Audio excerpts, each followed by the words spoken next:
Hello everyone, this is Mehraj. আজকে একটা winter perfume নিয়ে কথা বলবো। লাতাফার আমিরাল উড ইন্টেন্স উড। এটা ডিউপ বলা হয় নাকি মেসন মাজেলার ফায়ার প্লেসের। দেখি কত আমিরাল উড। এটা 100 ml ইডিপি ওয়েল কনসেন্ট্রেশন একটা বোতল।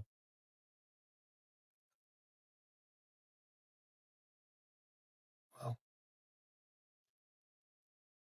একটু ড্রাই ডাউন হোক। এটা নোটস গুলি যদি আমি ডিফাইন করতে চাই তাহলে টপ নোটস এ আসবে উডি নোটস আর উড। আর এটা মিডল ডাউনে আছে সুগার আর আপনার ভ্যানিলা। আর যেটার হার্ড নোট মানে মেইন নোট যেটা এটা আবার উড আর আপনার হার্বাল নোটস আর স্যান্ডালউড। এটার ওপেনিংটা আপনার শুরুর দিকে দিবে ভ্যানিলা আর একটু সুগারি ভাইব দিবে। আর সাথে যখন এটা একটু সেটেল ডাউন হয়ে যাবে তখন এটা আপনাকে হার্বাল স্যান্ডালউড আর উডের একটা ভাইব আছে এটা সেটেল ডাউনের পর।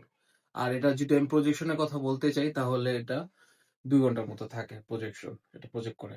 আর আর এটা যদি পারফরমেন্স এর কথা বলতে যাই ইজিলি এটা 10 থেকে 12 ঘন্টা থাকবে। আর এটার প্রাইস রেঞ্জ যদি বলতে চাই এটা 2000 টাকার আশেপাশে। এই প্রাইজের মধ্যে ভালো একটা ডিল। যাদের একটু উইন্টারের জন্য ভালো একটা মানে স্ট্রং পারফিউম পছন্দ একটু বাজেটের মধ্যে, তাদের জন্য বেস্ট ডিল হবে। আর এটা সামার ফ্রেগ্রেন্স না, সামারে আপনাকে একটু বিরক্ত করতে পারে, উইন্টারের জন্য বেস্ট হবে। Thank you.